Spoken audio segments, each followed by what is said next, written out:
The boy stood at the altar of Baal Hammon in the Carthaginian quarter of New Carthage. 9 years old and trembling not with fear but with the kind of rage that calcifies into purpose,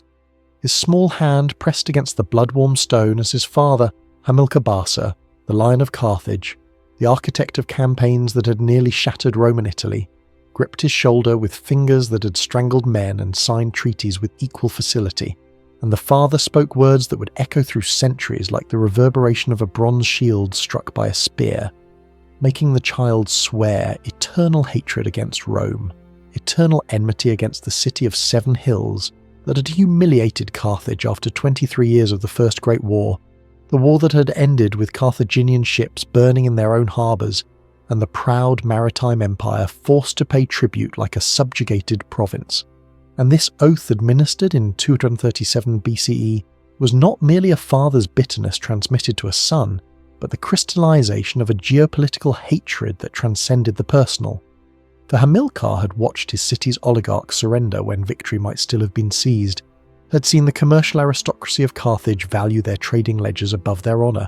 and he understood that if Rome were ever to be truly challenged, it would require not the half-hearted mercantile calculations of the 104, but the absolute commitment of a soul forged in hatred as pure as Iberian silver. The Iberian Peninsula, where Hamilcar took his family, was not some comfortable exile, but a deliberate reconstruction of power, a base from which Carthaginian influence could be rebuilt, away from the squabbling factions of the home city, and young Hannibal grew to manhood watching his father subjugate the fierce Iberian tribes through a combination of military brilliance and diplomatic cunning,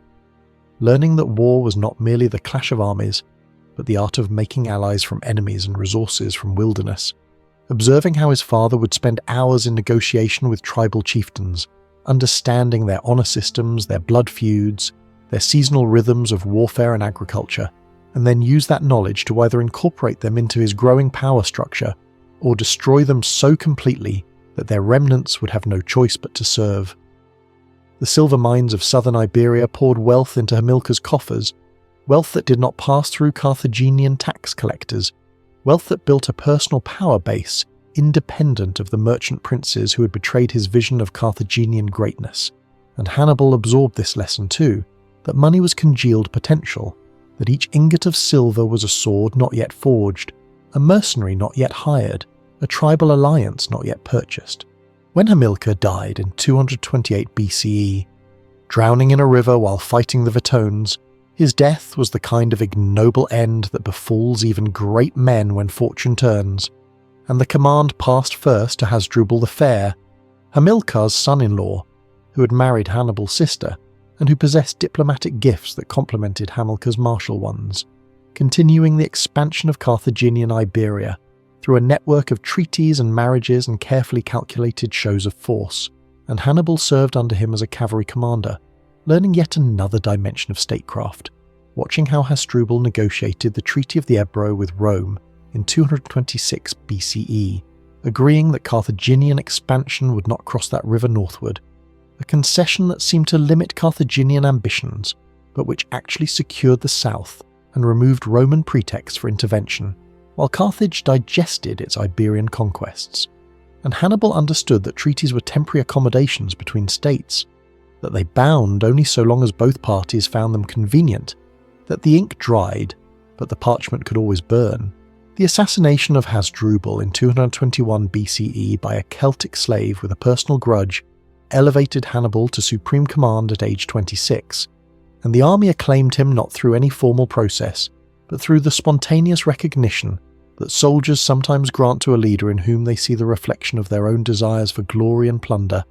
and the Carthaginian government in the distant city across the Mediterranean had little choice but to ratify what the swords had already decided, and Hannibal immediately began planning not merely the next campaign in Iberia, but something far more audacious, something that had been germinating in his mind since childhood, the vision of taking the war to Rome itself, of striking at the heart of the growing republic that had humiliated his father's generation, and which was even now expanding its influence through the Italian peninsula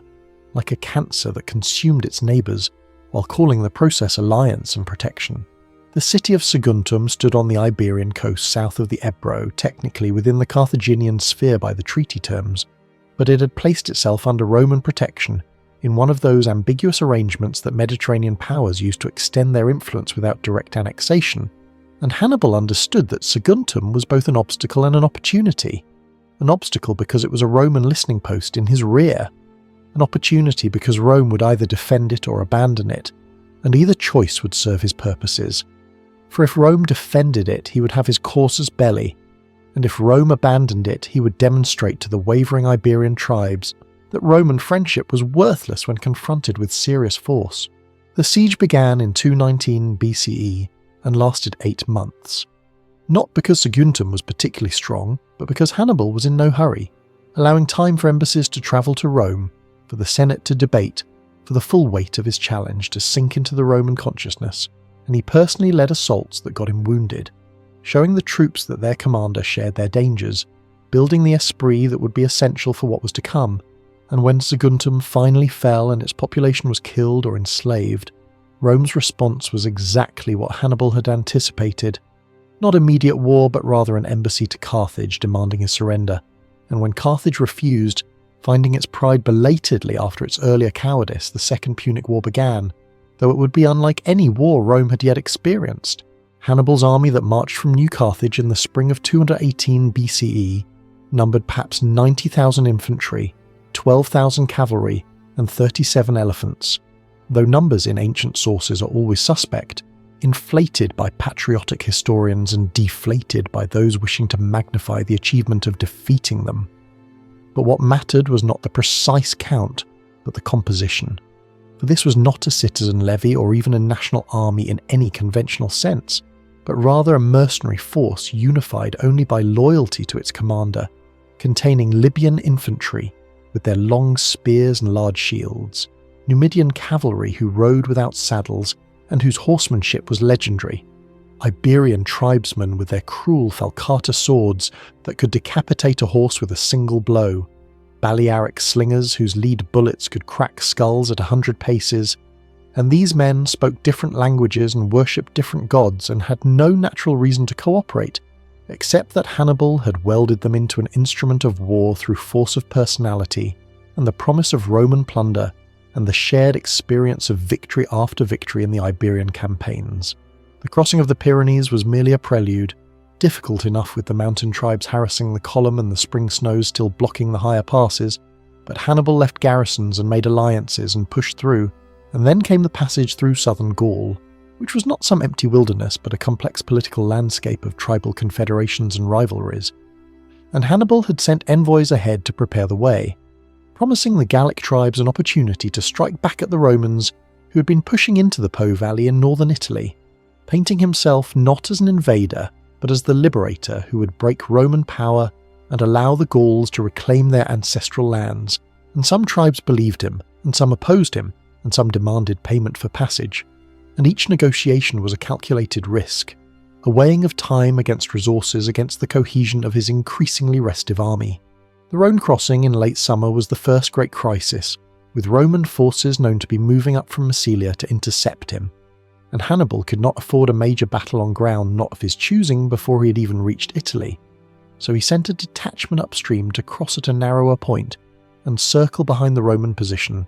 while he prepared elaborate deceptions at the main crossing point, gathering boats and building rafts and making ostentatious preparations that drew Roman attention. And when his flanking force signalled its success with smoke from the Roman rear, Hannibal launched his main force across the river in a chaotic mass crossing that saw elephants swimming and horses panicking and men clinging to overturned boats. But the surprise of the flanking attack caused the Roman commander Publius Cornelius Scipio to withdraw rather than risk battle, and Hannibal had won the first round of his Italian campaign without fighting, demonstrating that manoeuvre and deception could achieve what frontal assault could not. But now came the Alps, and here the ancient sources become almost mythical in their descriptions, while simultaneously likely understating the sheer horror of the crossing. For Hannibal chose not the easier coastal route along the Mediterranean, but rather an inland route through the mountains, probably the Col de Clapier or perhaps the Col de Montgenèvre, and the reasons for this choice were partly strategic, avoiding Roman forces on the coast, and partly political, following the routes his Gallic guides assured him would bring him to the lands of tribes sympathetic to his cause. But the reality of moving tens of thousands of men and thousands of animals, and all the supplies and baggage of an army, through passes that reached above 9,000 feet in early autumn, was a nightmare that cost him perhaps a third of his force, not in any single catastrophe, but through the grinding attrition of rockfalls triggered by his engineers widening the path, of night freezes that killed men who went to sleep exhausted, of attacks by mountain tribes who rolled boulders down on the column and then fled before organised retaliation was possible, of animals losing their footing on ice and falling hundreds of feet, of supplies exhausted and men eating boot leather and pack animals and anything else that could provide calories. And through it all, Hannibal had to maintain the army's cohesion, had to convince men from North Africa and Iberia who had never seen snow that there was purpose in this suffering, that Italy and its riches lay just beyond the next ridge. And when that proved to be a lie because there was always another ridge, he had to make them believe that their honour and their manhood required them to continue, that turning back would mean death anyway, because the path behind them was just as deadly as the path ahead, and this psychological battle was perhaps harder than any fight against Romans. When the army finally descended into the Po Valley in late autumn 218 BCE, Hannibal had perhaps 26,000 infantry and 6,000 cavalry remaining, more than half his force lost in the crossing, and his elephants were mostly dead or dying, reduced from 37 to perhaps a handful, and his men were exhausted and starving and frostbitten. But they were also hardened beyond measure, forged into a weapon of extraordinary temper, and Hannibal immediately set about recruiting among the Gallic tribes of the Po Valley, telling them that he had come to free them from Roman oppression, promising them land and plunder and revenge, and the Gauls flocked to his banner in numbers that replaced his losses, though these new recruits lacked the training and discipline of his African and Iberian veterans. They brought local knowledge and a burning hatred of Rome that made them fierce if unreliable allies. The Roman consul Publius Cornelius Scipio, the same who had been outmanoeuvred at the Rhone, had returned to Italy and raised legions to confront the invader, and the first battle came at the Ticinus River in November 218 BCE, primarily a cavalry engagement in which Hannibal's Numidian horsemen and their supporting light infantry demonstrated their superiority over the Roman cavalry, which was drawn from the wealthier classes of Roman society and fought with courage but without the skirmishing skills and tactical flexibility of the North African professionals, and Scipio himself was wounded and nearly killed, saved only by the intervention of his 17-year-old son, also named Publius Cornelius Scipio, who would later take the name Africanus and become Hannibal's ultimate nemesis, though that destiny was decades away and unknown to either of them, as the father was carried from the field bleeding, and the son first tasted the terror and exhilaration of combat against the Carthaginian demon, who was already becoming legendary. The victory at Ticinus, minor though it was, brought more Gallic tribes into Hannibal's coalition and forced Scipio to withdraw, and when the other consul, Tiberius Sempronius Longus, brought his army up from Sicily, where it had been preparing for an invasion of Africa, a plan now completely overtaken by events, the two consular armies combined on the Trebia River, and Hannibal, understanding Roman psychology, set a trap that exploited Roman impetuousness and the rivalry between the two consuls. For Sempronius was eager for glory and jealous of his colleague, and anxious to win a victory before his term for office expired at the year's end. And Hannibal sent his Numidian cavalry to harass the Roman camp in the early morning cold of December, and when the Romans responded with a full-scale attack, they found themselves drawn across the freezing river up to their waists in ice water, and then engaging Hannibal's centre while his hidden forces, concealed in the brush along the riverbanks, struck both Roman flanks, and the elephants, the few surviving elephants, crashed into the Roman rear, and the Numidian cavalry that had lured them forward now circled behind to complete the envelopment. And of 40,000 Romans, perhaps only 10,000 escaped, cutting their way through Hannibal's centre and retreating to Placentia, while the rest were killed or captured in a slaughter, made worse by the freezing temperature that killed wounded men within minutes of falling. Rome's reaction to the disaster at Trebia was characteristic of the Republic's extraordinary resilience. For rather than seeking peace or descending into recrimination, the Senate simply raised new legions, 4 of them, the standard consular armies that would be commanded by the new consuls, elected for 217 BCE Gnaeus Servilius Geminus and Gaius Flaminius, and this Roman capacity to absorb catastrophic losses and simply generate new armies was something that Hannibal perhaps underestimated, for he came from Carthaginian culture, where the citizen body was small and precious, and most fighting was done by mercenaries who cost money, whereas Rome's strength lay in its Italian allies, the Socii, who were obligated to provide troops in numbers proportional to their population. And this mobilization system meant that Rome's manpower reserves were vast compared to Carthage's, a strategic reality that would ultimately prove decisive, but which was not yet apparent in the spring of 217 BCE as Hannibal prepared to march south into central Italy. The Romans planned to block Hannibal's advance with one army in the western passes and another in the eastern, a sound strategy that would force him either to fight at a disadvantage or remain trapped in the Po Valley. But Hannibal chose a third option, marching through the Arno marshes in early spring when they were flooded and supposedly impassable. A 4-day nightmare march through water often chest deep, with men and animals succumbing to exhaustion and disease, and Hannibal himself contracted an infection that cost him the sight in one eye, though he revealed this to no one at the time, understanding that any sign of weakness in the commander could demoralize the troops, and he sat on the last surviving elephant, a beast named Surus, the Syrian, riding above the water while his army suffered below, and this willingness to endure what his men endured, even while wounded, even while partially blinded, cemented their loyalty in ways that mere pay could never achieve. For soldiers will follow a leader who shares their suffering toward objectives they believe worthwhile. Emerging from the marshes into Etruria, Hannibal deliberately ravaged the countryside, burning villas and farms, driving off livestock, making the Roman failure to protect its allies obvious and humiliating, and the consul Gaius Flaminius, a populist politician who had built his career on opposition to the Senate's aristocratic clique, and who therefore felt he could not afford to appear cautious or afraid, shadowed Hannibal's army with increasing frustration, waiting for an opportunity to bring him to battle, and Hannibal led him southward like a beast being lured into a snare, choosing the route and the pace. And when Hannibal reached Lake Trasimene in June 217 BCE, he found the perfect killing ground, a narrow defile where the road ran between the lake and steep hills, and he concealed his Gauls and Iberians in the heights during the night, while his African troops continued marching past the defile, visible to Roman scouts as an army in retreat, and Flaminius, eager and impatient and perhaps sensing that his colleague Servilius was approaching with reinforcements that would require him to share any glory, ordered his army forward in the early morning fog, and as the Roman column stretched out along the lakeside road, Hannibal gave the signal and his hidden forces descended from the hills in a coordinated ambush that struck the Roman line at every point simultaneously.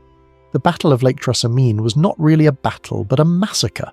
for the Romans had no room to deploy from marching column into battle line, no ability to use their superior infantry tactics, and they were driven into the lake where they drowned in their armour or were speared like fish by Carthaginian cavalry who rode into the shallows, and Flaminius himself died fighting in the press, his body lost among the thousands of corpses, and 15,000 Romans were killed and another 15,000 captured. The entire consular army destroyed in perhaps 3 hours of slaughter, and Hannibal's losses were minimal, perhaps 1,500 men, mostly Gauls, who had fought with more enthusiasm than discipline in the initial charge, and when news reached Rome that another army had been annihilated, that the road to the city itself now seemed open, there was panic in the streets, a panic exacerbated when Hannibal's cavalry, under the command of Hannibal, intercepted and destroyed the advance guard of Servilius's army, adding another 4,000 casualties to the butcher's bill. In this moment of existential crisis, Rome turned to an ancient emergency institution, the dictatorship, appointing Quintus Fabius Maximus as dictator, with absolute authority for 6 months, and Fabius, an aristocrat of the old school, understood what many Romans did not, that Hannibal could win every battle and still lose the war if Rome refused to give him the decisive engagement he sought. For Hannibal's army lived off the land and plunder, and could not sustain a long siege of Rome itself, which had walls and supplies and allies, who might still rally if given time, and so Fabius pursued what became known as Fabian strategy, shadowing Hannibal's army but refusing battle, harassing foragers, cutting off stragglers, making every mile Hannibal marched and every acre he ravaged cost something in blood and time. And this strategy was strategically sound but politically intolerable to many Romans who saw their allies' lands being burned while Roman armies watched from hilltops. And Fabius was mocked as the delayer, the cunctator, accused of cowardice and perhaps even secret sympathy for the enemy. Hannibal marched through Campania, the rich, agricultural heartland of southern Italy, expecting that his victories would cause Rome's Italian allies to defect en masse. But this did not happen. At least not yet, for the Roman alliance system was more resilient than he had calculated, bound not just by fear but by shared interests and colonies of Roman citizens planted in allied territory, and mutual hostilities among the Italian peoples that Rome had cleverly exploited. And while some small towns opened their gates to Hannibal, the major cities remained loyal, calculating that whatever grievances they had against Rome, they had no reason to trust a Carthaginian invader whose promises were written in smoke. And Hannibal realized that breaking Rome would require not just defeating armies, but shattering the psychological and political bonds that held the Roman Confederation together, and that would require something even more spectacular than Trasimene. When Fabius's dictatorship ended and regular constitutional government resumed, the Romans elected as consuls for 216 BCE two men of very different backgrounds, Lucius Aemilius Paulus, an aristocrat and experienced commander, and Gaius Terentius Varro, a man of relatively humble origins who had risen through populist politics and who advocated aggressive action against Hannibal. And the Senate, despite Fabius's warnings, gave them the largest army Rome had ever assembled, 8 legions plus allied contingents totaling perhaps 80,000 infantry and 7,000 cavalry, a force so massive that Roman planners believed sheer weight of numbers would crush the Carthaginian invader regardless of his tactical brilliance. And this army lumbered south to confront Hannibal, who had seized the supply depot at Cannae in Apulia and was threatening Rome's grain supply. And the two consuls exercised command on alternate days, an arrangement that seemed reasonable in peacetime but which in war allowed for no consistent strategy. And Varro was eager for battle, while Paulus was cautious, and the army's mood was confident to the point of arrogance, for how could 50,000 Carthaginians, many of them the despised Gauls, possibly stand against 80,000 Roman and allied soldiers fighting for their homeland? Hannibal chose his ground at Cannae with the same meticulous care he had shown at Trasimene, positioning his army with the Aufidus River protecting one flank and his back to the wind that blew from the south, a detail that would blow dust into Roman eyes during the battle. And he arrayed his forces in a formation that appeared conventional, infantry in the centre and cavalry on the wings, but the centre was a crescent bulging toward the Romans, composed of his Gallic and Iberian troops, while his African veterans were positioned on the flanks of the infantry line, and his cavalry, though heavily outnumbered in infantry, was superior in horsemen, particularly the Numidian light cavalry and the Iberian and Gallic heavy cavalry. And on the morning of August 2nd, 216 BCE, with Varro in command and eager to use Rome's numerical advantage, the two armies deployed facing each other across the dusty plain. The battle began with cavalry engagements on both wings, and here Hannibal's superiority in mounted troops immediately showed. For on the Roman right wing, Hasdrubal, Hannibal's subordinate commander not to be confused with his brother of the same name, led the Iberian and Gallic heavy cavalry in a ferocious charge that smashed through the Roman cavalry, killing or scattering them. And on the Roman left, the Numidians engaged the allied Italian cavalry in a swirling skirmish that kept them occupied and prevented them from supporting the infantry. And meanwhile, in the centre, the Roman infantry, arrayed in unusually deep formations to maximise their weight and pushing power, advanced into contact with Hannibal's crescent of Gauls and Iberians, and these troops fought well but slowly gave ground, the crescent gradually flattening and then becoming concave,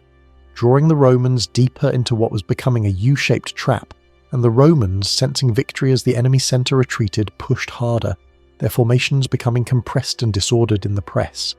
And at this moment Hannibal ordered his African infantry on the flanks to wheel inward, attacking the Roman flanks and simultaneously Hasdrubal's cavalry, having destroyed the Roman cavalry on that wing, rode completely around the Roman rear and struck the Italian allied cavalry from behind, scattering them, and then turned to attack the Roman infantry from the rear. What followed was the most perfect tactical envelopment in military history. 50,000 Romans and allies compressed into a mass so dense that men could not raise their weapons, surrounded on all sides by Carthaginian forces attacking inward, and the slaughter continued for hours under the August sun, and men died not from wounds but from suffocation, crushed by their own comrades, and the ground became so slippery with blood that soldiers could not keep their footing, and the screams of dying men and horses filled the air, and Hannibal's troops, some of whom had been fighting for nearly a decade under his command, worked with the methodical efficiency of butchers, killing until their arms were tired and then resting and killing again.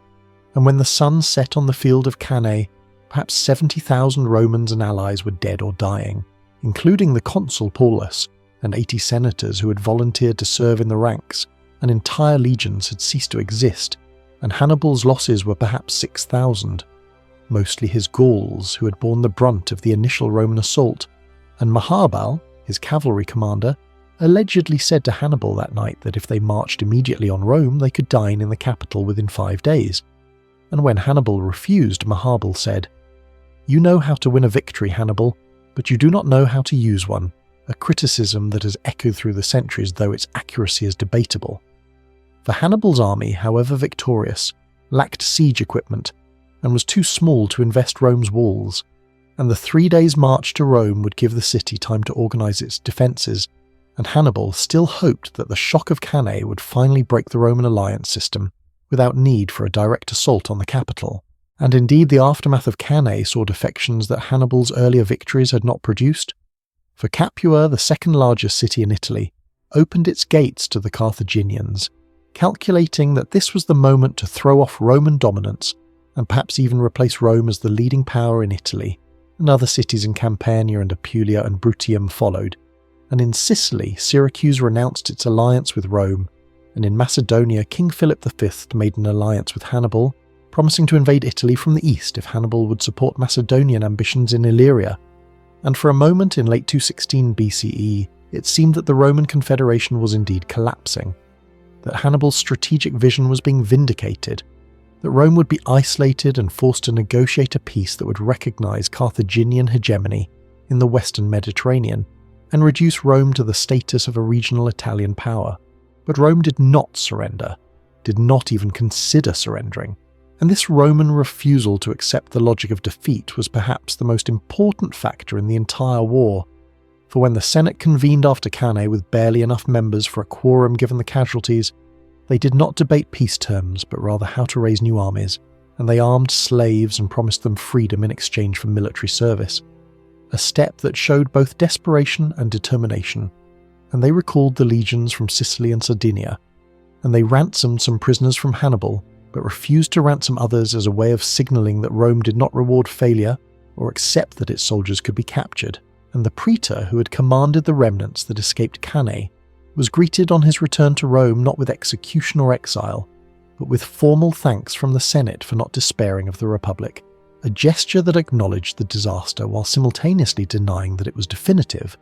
And this psychological refusal to accept defeat was matched by practical policies. For Rome sent armies to blockade Capua and the other defecting cities, making clear that defection carried consequences, and they reinforced their loyal allies, and they opened negotiations with the Aetolian League in Greece to create a second front against Philip V, and they tightened their control over Sardinia and Sicily, where pro-Carthaginian factions had hoped to rebel. Hannibal found himself in the strange position of having won the greatest tactical victory in military history, and yet being no closer to final victory. For the war was metastasizing from a conflict between Rome and Carthage into a broader Mediterranean-wide struggle, and he was receiving almost no support from Carthage itself, where the commercial oligarchy that controlled the government was jealous of the Barcid family's independent power base and reluctant to commit resources to what they saw as Hannibal's personal war of revenge.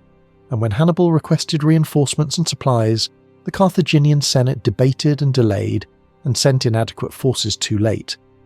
And meanwhile, Rome's strategy evolved into a coordinated campaign to contain Hannibal in southern Italy, while actively operating in other theatres, sending Publius and Gnaeus Scipio, the brothers of the consul who had been defeated at Ticinus and Trebia, to Iberia to cut off Hannibal's supply lines and recruit his tribal allies to the Roman cause, and sending Marcus Claudius Marcellus to Sicily to besiege Syracuse, and maintaining pressure on Sardinia. And this multi-theatre approach meant that even if Hannibal won every engagement in Italy, and he continued to win most of them, the strategic balance was slowly shifting. The years from 215 to 200 of BCE were years of grinding attrition, of Hannibal manoeuvring through southern Italy trying to bring Roman armies to battle, while the Romans, having learned their lesson, avoided major engagements and instead focused on sieges of cities that had defected to Hannibal, and the siege of Capua became the focal point of this strategy. For if Rome could recapture Capua, it would demonstrate that defection was futile and that Rome's vengeance was certain if delayed, and Hannibal marched to relieve Capua multiple times, trying to lure the besieging Roman armies into battle, and at one point he marched directly on Rome itself, not to besiege it, but to force the Romans to abandon the siege of Capua to defend their capital. But the Romans, showing extraordinary nerve, maintained the blockade of Capua while also defending Rome, essentially calling Hannibal's bluff, and when Capua finally surrendered in 211 BCE, the Romans executed its leaders and sold much of the population into slavery, and this brutal response sent a message to other wavering allies that whatever temporary advantages Hannibal might offer, ultimate power still resided with Rome. In Iberia, the war was going badly for Carthage, for the Scipio brothers were proving to be talented commanders who had learned from Hannibal's tactics, using mobility and alliances with local tribes to gradually push back Carthaginian forces. But in 211 BCE, both Scipios were killed in separate battles when their Celtiberian allies deserted them at crucial moments, a reminder that tribal alliances were inherently unstable, and that the side that could offer more immediate rewards usually commanded temporary loyalty, and Carthaginian forces in Iberia regrouped under Hasdrubal Barca, Hannibal's brother, but Rome, demonstrating again its systematic approach to war, sent a new commander to Iberia, the 25-year-old Publius Cornelius Scipio, son of the consul who had been wounded at Ticinus, and nephew of the two Scipios just killed. And this young Scipio was a military prodigy who had studied Hannibal's tactics and understood them and could replicate them. And in 209 BCE, he seized New Carthage, the Carthaginian capital in Iberia, in a lightning campaign that combined land assault with a surprise attack through a lagoon that Scipio's scouts had determined was fordable at low tide,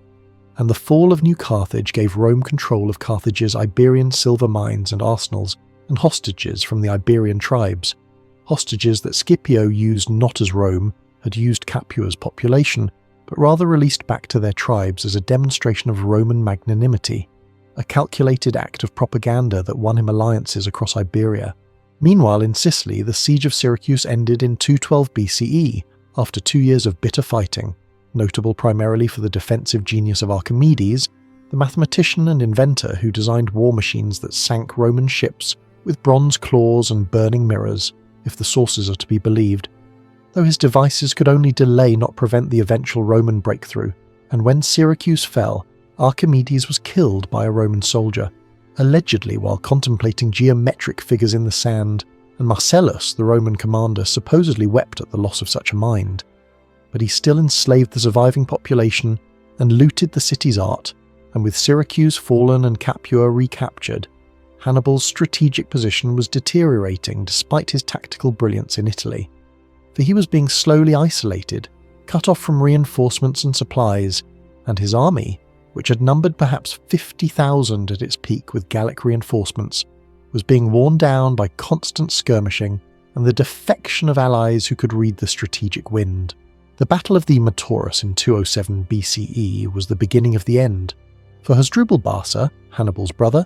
finally managed to bring an army from Iberia to Italy, following the same route over the Alps that Hannibal had pioneered, arriving with perhaps 30,000 men, including elephants, and Hannibal, who had not seen his brother in a decade and who desperately needed reinforcements, marched north from Bruttium to link up with him. But the Romans intercepted Hasdrubal's messengers and learned his plans, and they brought their armies together and forced Hasdrubal to battle on the Metaurus River in Umbria. And Hasdrubal fought bravely but was outnumbered and outmaneuvered, and when he saw the battle was lost, he deliberately rode into the Roman lines seeking death, and his severed head was brought south by the Romans and thrown into Hannibal's camp. and Hannibal, seeing his brother's dead face, understood that the war was lost, that reinforcements would not come, that Carthage had failed him as surely as it had failed his father. The next 5 years saw Hannibal confined to Bruttium, the toe of Italy, a shrunken kingdom where he maintained his undefeated army through foraging and local alliances, but could no longer threaten Rome strategically.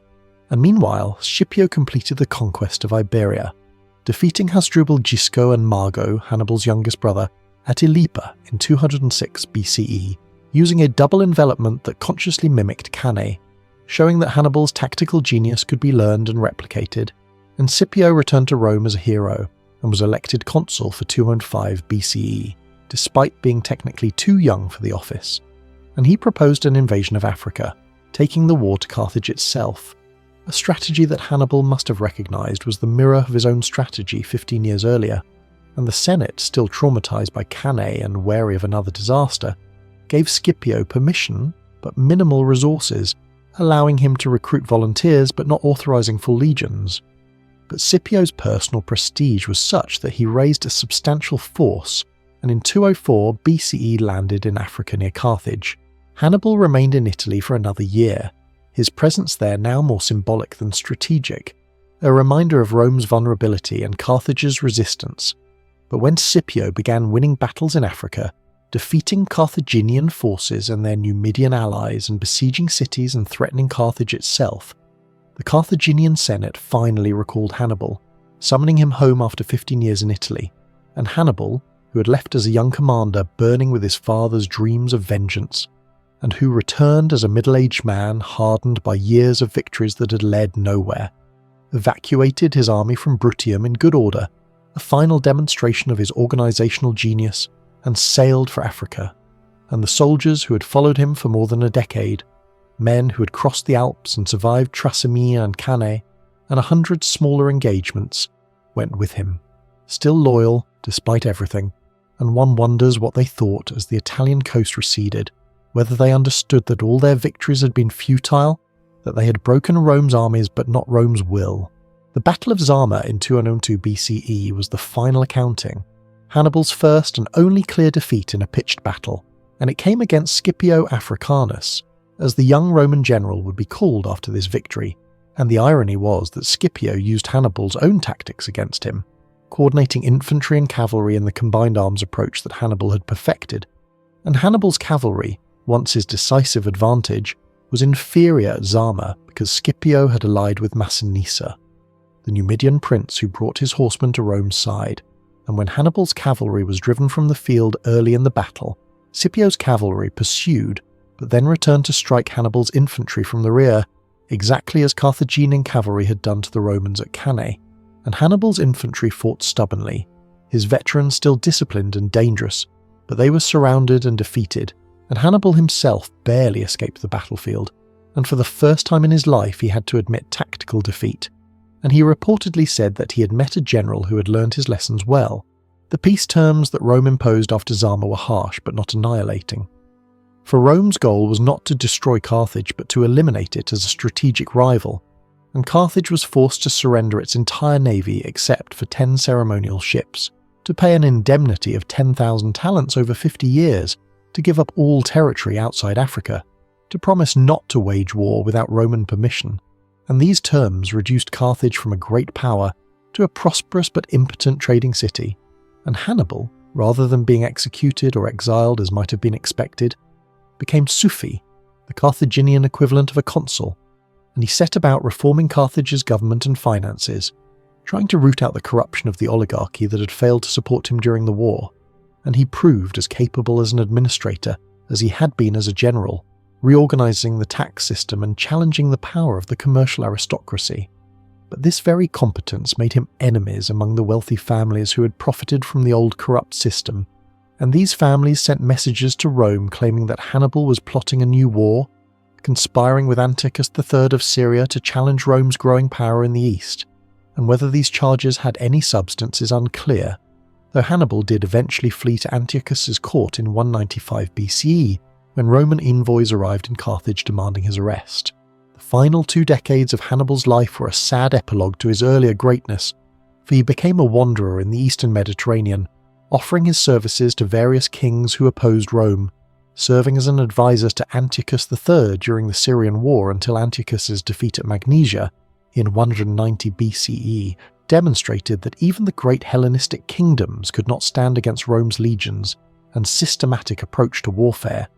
and then fleeing again to Crete briefly, and then to Bithynia, where King Prusias employed him as a military advisor,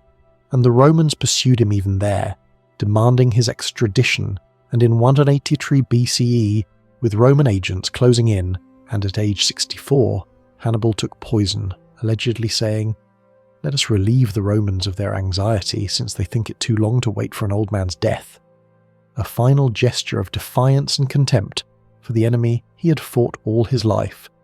the enemy that had defeated him not through superior generalship in any single battle except the last, but through superior resources and systematic strategy, and above all through an absolute refusal to accept defeat, regardless of how many disasters they suffered. The historical significance of Hannibal extends far beyond the battles he won or the territories he ravaged,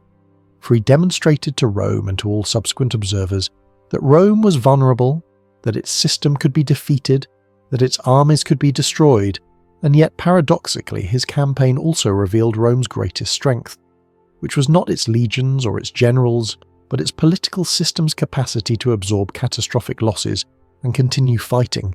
and the fear that Hannibal inspired never entirely left the Roman psyche. For centuries later, Romans would use the phrase Hannibal ad portas, Hannibal at the gates, to describe any imminent existential threat,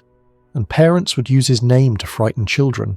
and the very name Hannibal became synonymous with the clever and dangerous enemy who strikes from unexpected directions and who cannot be defeated by conventional means. And in this sense, Hannibal won a kind of immortality, becoming not just a historical figure but an archetype of the brilliant general undone by factors beyond his control,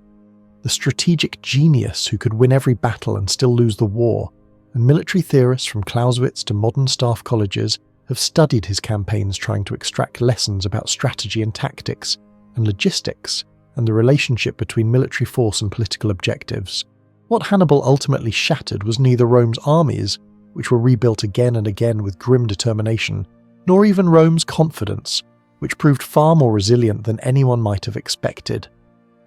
What he broke was something subtler and more profound: Rome's innocence about its place in the Mediterranean world.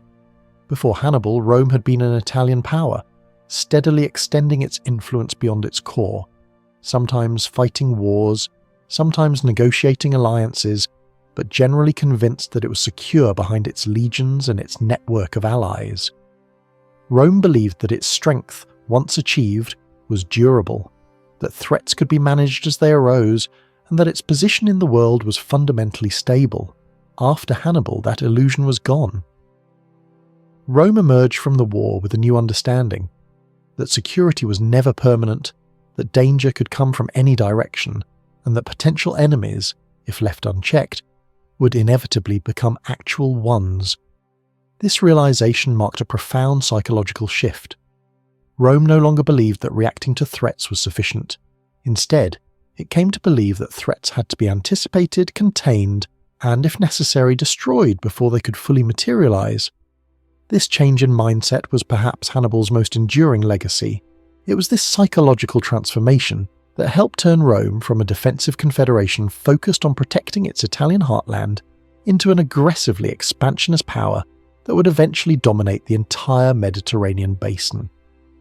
Roman statesmen learned from Hannibal that unresolved dangers metastasize, that rivals grow stronger with time, and that hesitation could be fatal. In this sense, Hannibal's invasion created the Roman Empire, not in the immediate or mechanical sense of directly causing Roman expansion, but in the deeper psychological sense of convincing Romans that empire itself was necessary for survival.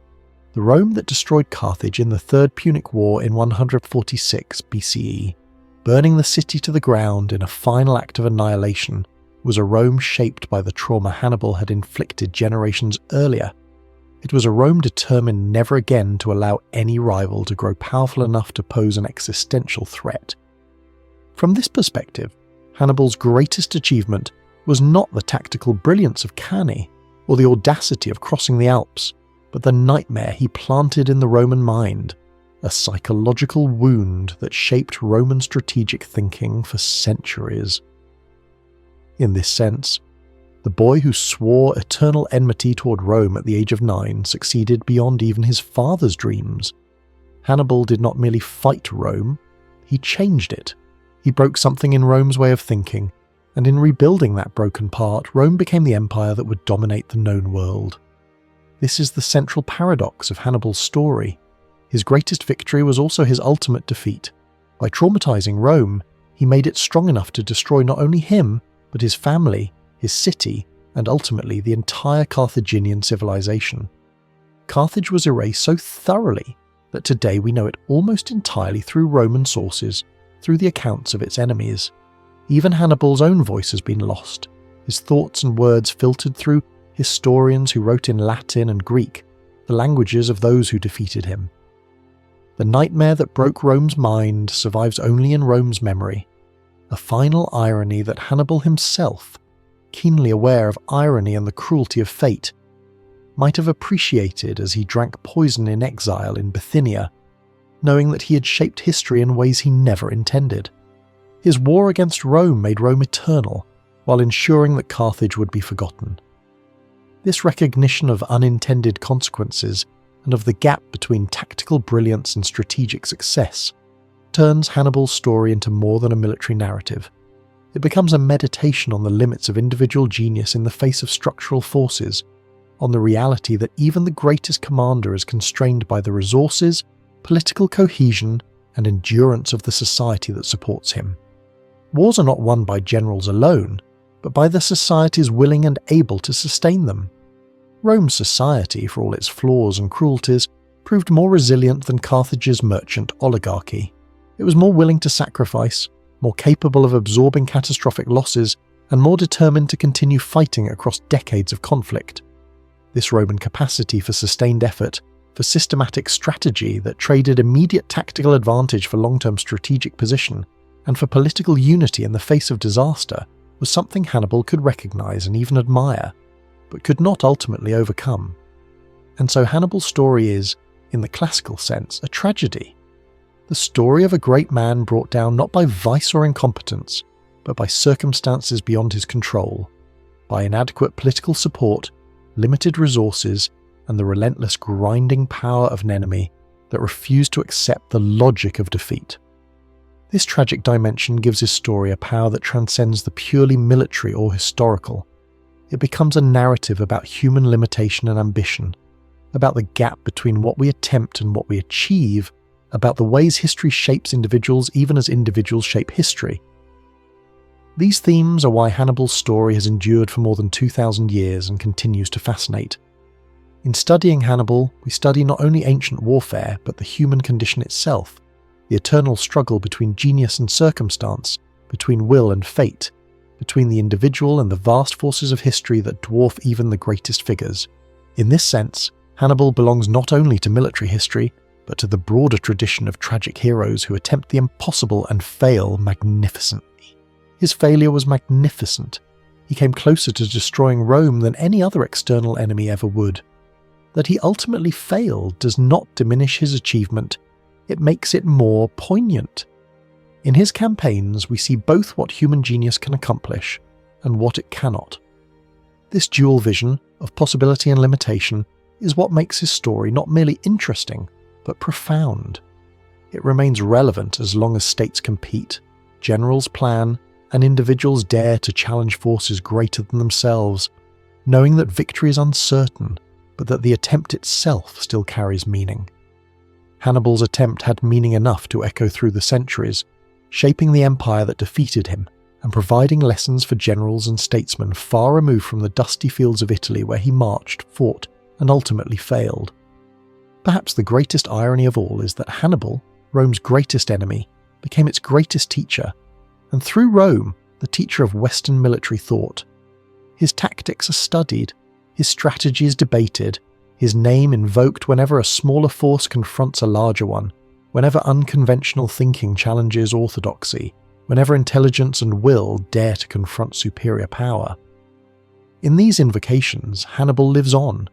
not as the historical figure who died in exile, but as the enduring symbol of the brilliant underdog, the commander who refused to believe that numbers alone determine outcomes. This symbolic Hannibal may be more powerful than the historical one, for symbols endure where men perish. The symbol of Hannibal continues to haunt military thinking, reminding us that battles are first won or lost in the mind, and that sometimes the greatest victory is simply the refusal to accept defeat. Rome learned this lesson from Hannibal even as it destroyed him. It learned that psychological resilience matters more than tactical brilliance, that strategic patience can defeat operational genius, and that the side which endures longest often prevails regardless of the battles it loses. These lessons, learned at terrible cost, became the foundation of Roman imperial strategy and allowed Rome to dominate the Mediterranean world for centuries. Hannibal's legacy, then, was written not in Carthaginian victories but in Roman responses, not in what he accomplished, but in what he taught his enemies. This too is a form of immortality. To be remembered as the teacher of those who destroyed you, to have your methods studied and absorbed by your conquerors, to become part of the very tradition you sought to overthrow. In the end, Hannibal achieved a victory that transcended his defeats. He became immortal in Roman memory, and through Rome, in the memory of Western civilization, the eternal enemy, the nightmare that taught Rome to become an empire. That nightmare never fully faded. It shaped Roman policy for centuries and ensured that Rome would never again allow a rival to grow strong enough to threaten it. In this sense, Hannibal did break Rome's mind, not by defeating it, but by traumatizing it, by showing it what defeat looked like, by teaching it fear. And fear is a powerful teacher. Rome learned its lessons too well, becoming in response the kind of ruthless imperial power that tolerated no rivals and destroyed threats before they could emerge. When Carthage was finally annihilated, it was the delayed Roman answer to Hannibal's invasion. Thus Hannibal's true legacy was not Cannae, not the Alps, but the transformation of Rome itself, from a defensive power into an aggressive empire. He changed history in ways he never intended and achieved a form of immortality more profound than survival. The immortality of being the catalyst for transformation, the nightmare that broke Rome's mind and in breaking it, created an empire.